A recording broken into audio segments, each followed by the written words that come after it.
Hello नमस्कार साथियों, आप सभी का मिशन लावसना के इस प्लेटफॉर्म पे स्वागत है।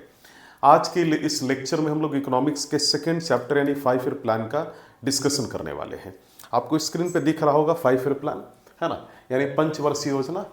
एक सवाल ये खड़ा होता है जब हम 5 ईयर प्लान के बारे में पढ़ते हैं तो कि क्या ये एग्जाम के लिए रेलेवेंट है या नहीं। देखिए, आप चाहे यूपीएससी लीजिए या फिर अदर स्टेट पीसीएस एग्जामिनेशन या फिर दूसरे एग्जामिनेशन में आप पाएंगे कि वहां पर पंचवर्षीय योजनाओं से यानी 5 ईयर प्लान से कई क्वेश्चंस पास्ट ईयर में पूछी जा चुकी हैं। एक सवाल खड़ा होता है कि ये सर 5 ईयर प्लान का इतिहास क्या है। देखिए, मैं ज़्यादा डेप्थ में तो नहीं बताऊंगा, इसके काफ़ी लंबी चौड़ी इतिहास है, लेकिन मैं ये बताना चाहूँगा कि जब 1917 में अक्टूबर महीने में, ध्यान से समझेंगे मेरी बात को, मैं 1917 की बात कर रहा हूँ। 1917 के अक्टूबर महीने में जब पूरी तरीके से सोवियत संघ, जिसे हम यूएसएसआर कहते हैं, सोवियत संघ के लीडरशिप को व्लादिमीर लेनिन ने लिया था। यानी व्लादिमीर लेनिन जब लीडर बने, हाँ, व्लादिमीर लेनिन जब लीडर बने, कहाँ के, सोवियत संघ के, तो उस दौरान उसके बाद उन्होंने कई बार ये प्रयास किया कि भाई हम अपने देश का यानी सोवियत संघ का, यूएसएसआर की इकोनॉमी को मजबूत करें। समय गुजरता गया, 1924 में इसी व्लादिमीर लेनिन का डेथ हो गया। अच्छा, मैं ये बताना चाहता हूँ कि 1990 के बाद यूएसएसआर में प्रेसिडेंट का पोस्ट आया, लेकिन उससे पहले, है ना, प्रेसिडेंट को जनरल सेक्रेटरी कहा जाता था यूएसएसआर में। 1924 में जब इनकी मृत्यु हुई तो इन्हीं के एक प्रिय छात्र थे जिनका नाम था जोसेफ स्टालिन।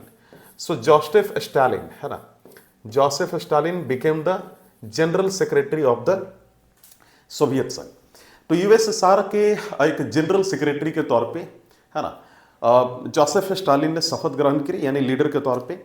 और उसी 1924 में, है ना, जब ये जनरल सेक्रेटरी बने तो यूएसएसआर की इकोनॉमी को डेवलप करने के लिए इन द 1928 जोसेफ स्टालिन ने अपने देश में 5 ईयर प्लान को लॉन्च किया, यानी पंचवर्षीय योजना को। और पंचवर्षीय योजना का उन्होंने गोल रखा कि हम अपने देश की कृषि को मजबूत करेंगे।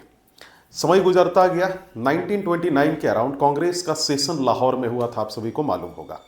उस दौरान कांग्रेस के लीडर्स ने, है ना, खासतौर पे जो कद्दावर नेता थे, उन्होंने ये अनाउंस किया कि भारत आने वाले समय में आज़ाद होने वाला है। और उसको लेकर 1930 में पूर्ण स्वराज मनाया जाने लगा, यानी पूर्ण स्वराज का डिक्लेरेशन किया गया। और पूर्ण स्वराज का मतलब आप सभी को मालूम है कि complete independence from the Britishers of India, है ना, यानी भारत को ब्रिटिशर से आज़ाद कराना। तो आमतौर पे आपने देखा होगा कि जैसे नहीं होता है कि आपने ये प्लान किया कि भाई 5 सालों में मैं यूपीएससी निकालूंगा, इसके बाद ये करूंगा, है ना, बहुत सारी प्लानिंग्स आप करने लगते हैं इन द फ्यूचर को लेकर। तो उसी प्रकार वैचारिक तौर पर, आइडियोलॉजिकल बेसिस पे हमारे देश के सभी लीडर्स ने मान लिया था कि हम आज़ाद हो चुके हैं।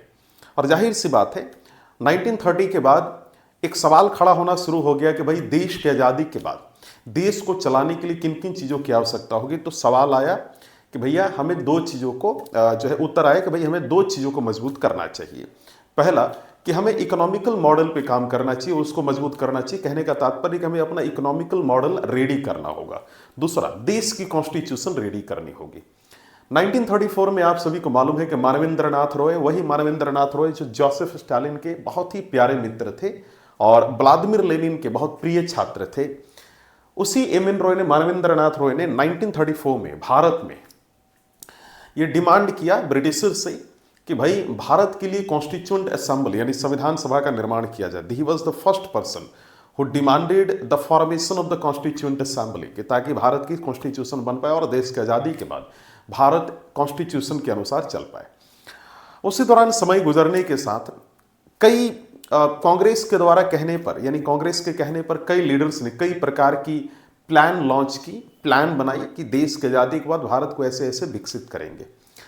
उसी क्रम में 1944 में, ध्यान से सुनेंगे मेरी बात को, 1944 में कांग्रेस और नेहरू ने भारत के बड़े बड़े इंडस्ट्रियलिस्ट, चाहे ठाकुर पुरुषोत्तम दास हो या फिर टाटा या बिरला या जितनी बड़ी कंपनियों के मालिक थे, चूंकि वो इंडस्ट्रियलिस्ट थे तो उनको इकोनॉमी को लेकर ज़्यादा जानकारी थी एक सामान्य व्यक्ति के मुकाबले। तो 1944 में कुछ इंडस्ट्रियलिस्ट ने बॉम्बे में मिलकर एक प्लान बनाया कि जब देश आज़ाद होगा तो देश को कैसे विकास किया जाएगा, कैसे डेवलप किया जाएगा, किस मॉडल या प्रारूप पर भारत को डेवलप किया जाएगा।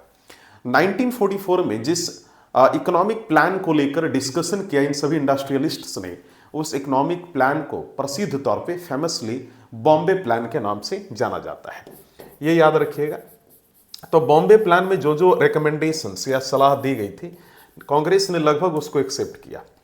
समय गुजरता गया और 1947 का टाइम आ गया। 1947 में इंडिया गॉट इंडिपेंडेंस, तो हम आज़ाद हो गए।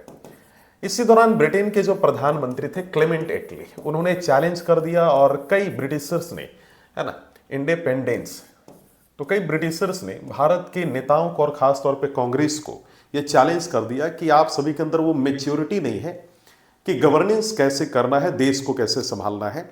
आने वाले 20 सालों में या 25 सालों में भारत फिर किसी देश का कॉलोनी बन जाएगा, यानी गुलाम बन जाएगा। इस बात को लेकर समझिए कि नेहरू बहुत ज़्यादा दुखी हुए। नेहरू को लगा कि यार मतलब ये हमें इतना डाउनग्रेड कर रहे हैं, हमें इतना इमेच्योर समझ रहे हैं कि हमें इस लायक में नहीं समझ रहे कि हम अपने देश को मैनेज कर पाए। ये चीज़ें चुभ गई। तो नेहरू के एक बहुत प्यारे मित्र थे महालनोबिस, अगर आप सभी ने इनके बारे में सुना हो।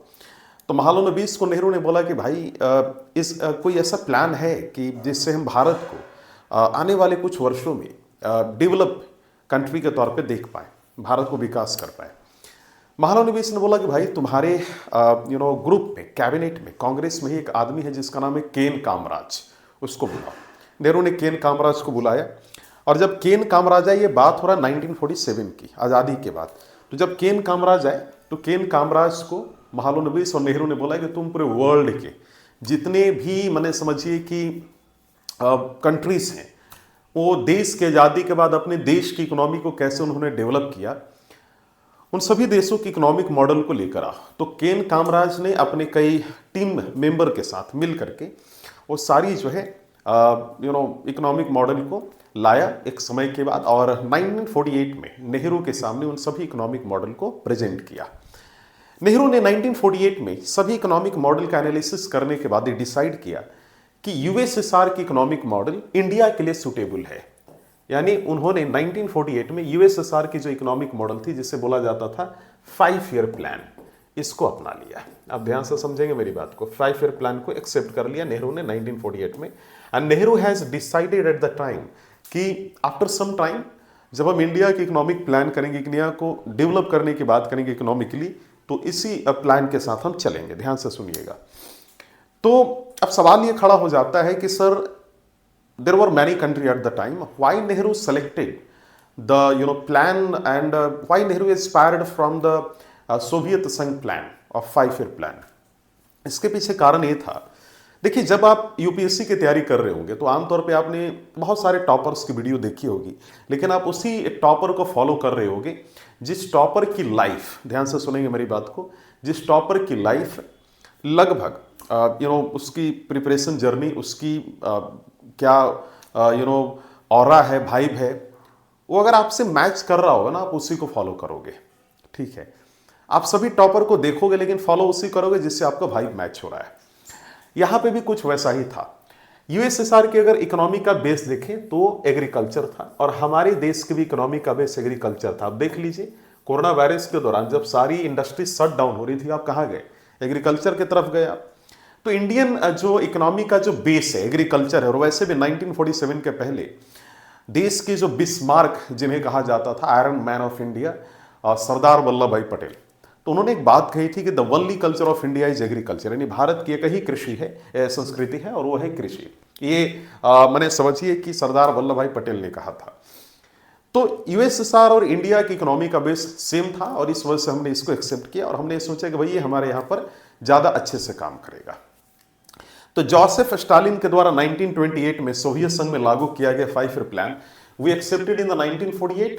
और जब हम इसको 1948 में डिसाइड कर लिए तो हमारे सामने एक चैलेंज आया कि मान लीजिए अगर ये 5 ईयर प्लान है, तो 5 ईयर प्लान के तहत अगर हम भारत को विकसित करना चाहते हैं तो भारत सरकार के पास तो इतना समय है नहीं, तो कोई एक डेडिकेटेड इंस्टीट्यूशन होना चाहिए जो 5 ईयर प्लान को एफिशिएंटली, है ना, कंट्रोल करे, मैनेज करे, गवर्न करे, ताकि ये 5 ईयर प्लान्स अच्छे तरीके से सफल हो पाए और इसके बाद देश अल्टीमेटली डेवलप हो पाए। तो 5 ईयर प्लान को चलाने के लिए, है ना, अच्छे से मैनेज करने के लिए भारत सरकार ने, ध्यान से मेरी बात को सुनेंगे, भारत सरकार ने प्लानिंग कमीशन की स्थापना की। और इस प्लानिंग कमीशन यानी एक इंस्टीट्यूशन थी, योजना आयोग जिसे कहते हैं, हिंदी में से योजना आयोग भी कहा जाता है। भारत सरकार ने इसकी स्थापना की और प्लानिंग कमीशन का जो एस्टैब्लिशमेंट हुआ था वो हुआ था 15 ऑफ मार्च 1950 को। सो भारत सरकार ने प्लानिंग कमीशन का एस्टैब्लिशमेंट 15 ऑफ मार्च 1950 को किया और इस पर्टिकुलर इंस्टीट्यूशन को लाइक एस्टैब्लिश करने का जो मेन गोल था भारत सरकार के द्वारा वो ये था कि जो देश का 5 ईयर प्लान है उसको एफिशिएंटली मैनेज किया जाए, उसको अच्छे से ये स्टीयर करे, अच्छे से सुपरवाइज करे ये पर्टिकुलर इंस्टीट्यूशन, जब हम बात करते हैं 5 ईयर प्लान की। तो 1950 में जैसे प्लानिंग कमीशन की स्थापना होती है, नेहरू ने डिसाइड किया कि इस 5 ईयर प्लान को भारत में लागू किया जाए। नेहरू ने 5 ईयर प्लान को 1951 में लागू कर दिया। तो चूंकि 5 ईयर प्लान है, तो जब ये 1951 में लॉन्च हुआ तो इसकी टारगेट रखी गई कि ये 1956 तक चलेगा। अब नाम से ही क्लियर है, 5 ईयर प्लान यानी पंचवर्षीय योजना यानी 5 साल का टारगेट। तो 1951 से 1956 तक 5 ईयर प्लान का, फर्स्ट 5 ईयर प्लान का टारगेट रखा गया। हम इस मुद्दे पे भी आएंगे और इस पे काफी गहन डिस्कशन करेंगे, लेकिन मैं चाहता हूं कि जिस साल फर्स्ट 5 ईयर प्लान लॉन्च किया गया यानी प्रथम पंचवर्षीय योजना, उसी वर्ष देश में पहला लोकसभा का इलेक्शन हुआ। जब लोकसभा का इलेक्शन हुआ, आप जानकर ये हैरान हो जाएंगे कि इसमें प्रचंड बहुमत के साथ, है ना, प्रचंड बहुमत के साथ कांग्रेस जीत कर आ गई। और जाहिर सी बात है 1947 में इंटरिम गवर्नमेंट के जो प्राइम मिनिस्टर थे जवाहरलाल नेहरू, वो फिर से 1951 में प्राइम मिनिस्टर बने और सेकेंड लार्जेस्ट पार्टी जो इस इलेक्शन में जीती उसका नाम था सीपीआई। इसके बाद ही कई और पार्टियां थी। मैं चाहता हूं कि 1951 की थोड़ी स्थिति समझिए भारत देश की। मैं ज्यादा डिटेल नहीं बोलूंगा, लेकिन मैं चाहता हूं कि 5 ईयर प्लान समझने वक्त आपको ये चीजें मालूम होनी चाहिए। हमारे देश की लगभग 95% खेतीहर जमीन यानी जो कल्टीवेटेड लैंड था जिसमें खेती किया जा सकता था, भारत के लगभग 3 से 4% लैंड ऑनर्स या जमींदारों के हाथ में था। अब ये डेटा ऊपर नीचे हो सकता है 95 की जगह 95 की जगह 96% हो जाए, हो सके 3 to 4% की जगह परसेंटेज ऊपर नीचे हो सकता है, क्योंकि कहीं किसी बुक में फिक्स परसेंट नहीं लिखा है, अप्रॉक्स में करके लिखा गया है। और वहीं हमारे देश की लगभग 5% कल्टीवेटेड लैंड यानी खेतीहर जमीन हमारे देश के 96 से यानी 96 से 97% लोगों के हाथ में था। अब इस पर्टिकुलर डेटा को देखकर आपको आइडिया लग गया होगा कि कुछ भारत में ऐसे लैंड ऑनर्स होंगे, जमींदार होंगे, जिनके पास मान लो एक जमींदार है तो किसी किसी के पास 3000 एकड़, है ना, या कई तो ऐसे थे 2000 बीघा, 5000 बीघा, ऐसे ऐसे जमीन था लोगों के पास। अब भारत सरकार के सामने चुनौती ये थी कि ये जो हमारा फर्स्ट 5 ईयर प्लान है, इसमें हम लोग टारगेट रखने वाले हैं एग्रीकल्चर, क्योंकि हमारा देश का इकोनॉमी ही उसका बेस ही एग्रीकल्चर है। तो सबसे पहले तो एग्रीकल्चर को मजबूत करेंगे और उसमें सफलता अगर पानी है तो सबसे पहले तो ये जो लैंड को जो है डिस्ट्रीब्यूट करना होगा। खाने पीने भर जो है इन जमींदारों के पास जमीन छोड़ दिया जाए और बाकी जमीन को छीन करके इन सभी गरीब जमींदारों में जो बांट दिया जाए। 96 से 97% जो छोटे छोटे किसानों उनके बीच में बांट दिया जाए। नेहरू ने 1951 में, ध्यान से सुनेंगे मेरी बात को, एक कानून लाया। 1951 में एक कानून लाया जिसका नाम था लैंड रिफॉर्म्स, ध्यान से सुनेंगे, and land reforms and selling act, है ना। और ये जो कानून था, इसके तहत नेहरू ने क्या किया कि नेहरू ने सभी जमीनों को छीन करके, खाने पीने पर बड़े बड़े जमींदारों की जमीनों को छोड़ करके सबको बांट दिया।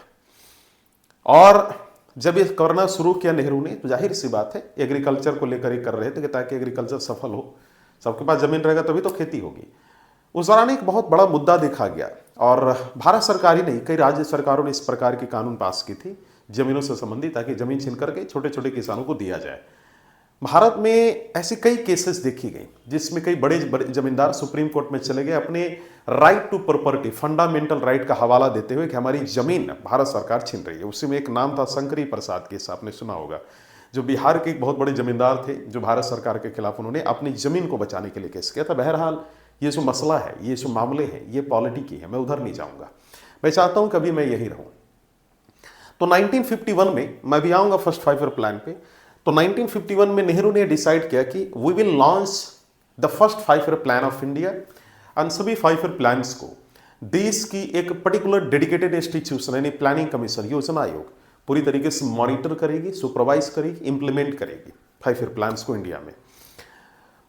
लेकिन मैं चाहता हूं कि यहां पर आप समझिएगा, एक बड़ी इंपॉर्टेंट पॉइंट आपको बताने वाला। भारत में 1951 में 5 ईयर प्लान पहला पंचवर्षीय लॉन्च हुआ और भारत में अभी तक टोटल 12 पंचवर्षीय योजनाएं चली हैं। 2017 में 12th 5 ईयर प्लान का लास्ट ईयर था। तो टोटल 12 5 ईयर प्लान चली हैं भारत में, ये चीज याद रखेंगे। और जब प्राइम मिनिस्टर नरेंद्र मोदी 2014 में देश के प्रधानमंत्री के तौर पे आए तो उसके बाद उन्होंने देखा कि भाई देश को एक नए तरीके से विकास करने की जरूरत है। तो उन्होंने जो ऑनगोइंग उस दौरान 2012 में already 12th 5 year plan launch हो चुका था। तो नरेंद्र मोदी जी ने यानी और प्राइम मिनिस्टर ने डिसाइड किया कि जो ऑनगोइंग हमारा जो 5 ईयर प्लान है यानी 12th वाला, इसको चलने देते हैं और 2017 के बाद नए तरीके से भारत को डेवलप करने की प्लान की जाएगी। हालांकि इसी बीच में 1 जनवरी यानी 1 जनवरी 2015 को प्राइम मिनिस्टर नरेंद्र मोदी ने एक संस्था थी जिसका नाम था प्लानिंग कमीशन, वही प्लानिंग कमीशन, और इसके अलावा एक और इंस्टीट्यूशन थी एनडीसी, नेशनल डेवलपमेंट काउंसिल, इन दोनों के जगह नीति आयोग को इंट्रोड्यूस कर दिया। National institute for transforming India, याद रखेंगे सीएपीएफ में एक क्वेश्चन आया था कि what is the full form of नीति, है ना, तो याद रखेंगे national institute for transforming India. तो आपके मन में एक प्रश्न खड़ा हो रहा होगा कि सर आपने बोला कि एनडीसी और प्लानिंग कमीशन को मिलाकर एक नीति आयोग को बनाया गया था, ये एनडीसी है क्या? देखिए बस ऐसे समझिए कि एनडीसी का तात्पर्य मैं आपको बताता हूं। अभी मैंने फर्स्ट 5 ईयर प्लान शुरू नहीं किया है। जब 1950 में फर्स्ट ये प्लानिंग कमीशन की एस्टेब्लिशमेंट हुई, 1951 से जब प्लानिंग कमीशन ने हैंडल करना शुरू किया, पूरी तरीके से मॉनिटर करना शुरू किया पंचवर्षीय योजनाओं को, 5 ईयर प्लान्स को, तो एक बहुत बड़ी प्रॉब्लम आ गई। प्रॉब्लम ये कि इस प्लानिंग कमीशन के अगर आप स्ट्रक्चर को देखेंगे पीसी का यानी योजना आयोग के स्ट्रक्चर का, तो इसका चेयरमैन प्राइम मिनिस्टर होता था, एक वाइस प्रेसिडेंट या आप कह सकते हो उपाध्यक्ष होता था, और बाकी यहाँ पर सभी स्टेट्स के सीएम बैठे होते थे और आईएएस आईआरएस लेवल के अधिकारी बैठे होते थे। तो कई बार क्या होता था कि प्राइम मिनिस्टर तो रहेंगे नहीं, तो उपाध्यक्ष जो होता था यानी वाइस चेयरमैन, आमतौर पे या डिप्यूटी चेयरमैन कह सकते हैं, ये सभी सीएम से रिपोर्ट मांगा करता था या कॉपरेशन मांगा करता था कि सर हमें स्टेट्स को डेवलप करना, प्लीज कुछ रिपोर्ट पेश कीजिए। जाहिर सी बात है, एक तरफ पॉलिटिकल एग्जीक्यूटिव है और दूसरी तरफ परमानेंट एग्जीक्यूटिव, चूंकि वाइस चेयरमैन एक कैबिनेट सेक्रेटरी लेवल का व्यक्ति होता था, आईएएस का सबसे सीनियर मोस्ट पोस्ट माना जाता है। तो जाहिर सी बात है ईगो क्लैश हुआ, कॉन्फ्लिक्ट हुआ, कई इशू, ये तो सिर्फ एक सिंगल इशू है, कई और इशू जैसी हुई।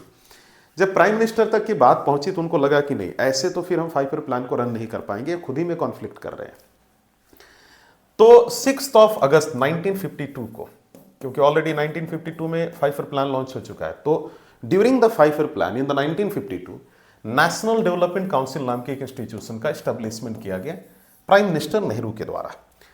और नेशनल डेवलपमेंट काउंसिल इसको जो है प्लानिंग कमीशन के ऊपर रखा गया। इसमें मिनिस्टर्स और चीफ मिनिस्टर्स को बैठाया गया और इसमें सभी ब्यूरोक्रेट्स को, ये प्लान करते थे, इसका इंप्लीमेंट करने का काम प्लानिंग कमीशन को दिया गया। तो जिस 1 जनवरी 2015 की मैं बात कर रहा हूं कि इसके बाद एक नीति आयोग नाम की इंस्टीट्यूशन बनाई गई, इन दोनों को ही मिलाकर बनाया गया था। 2017 में जैसी 12th 5 ईयर प्लान खत्म हुई तो 2017 से नीति आयोग ने भारत के लिए 3 ईयर एक्शन एजेंडा लॉन्च किया कि 2020 तक भारत को ऐसे विकसित करेंगे। यानी 5 ईयर प्लान खत्म हो चुका, पंचवर्षीय योजना, ठीक है। अब नीति आयोग कुछ इस तरीके से काम करने लगे, पहले 3 साल का टारगेट नीति आयोग लिए, फिर 7 ईयर का 7 ईयर एक्शन एजेंडा।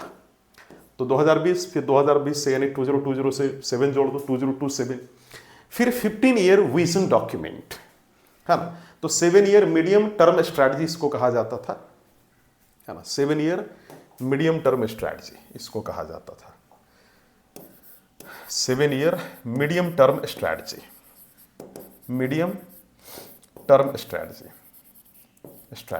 इसको कहा जाता था, ठीक है ना।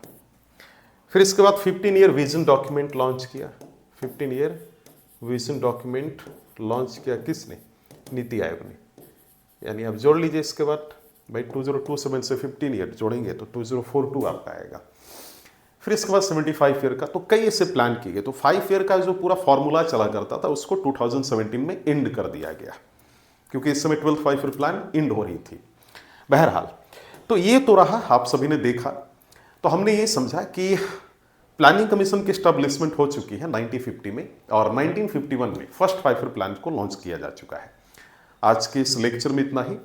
कल की वीडियो में हम सभी एक नए टॉपिक को डिस्कशन करेंगे, जिसमें हम लोग ये डिस्कशन करेंगे कि फर्स्ट 5 ईयर प्लान जो 1951 में लॉन्च किया गया उसकी क्या टारगेट थी, उसमें किस तरीके से एग्रीकल्चर, चूंकि एग्रीकल्चर उसका टारगेट था, तो किस तरीके से उसको सक्सेसफुल बनाया गया उस टाइमलाइन में, यानी 1951 से 1956 के बीच में क्या टारगेट रखा गया, क्या क्या स्कीम्स लॉन्च हुई, उन सभी चीज़ों के बारे में पढ़ेंगे।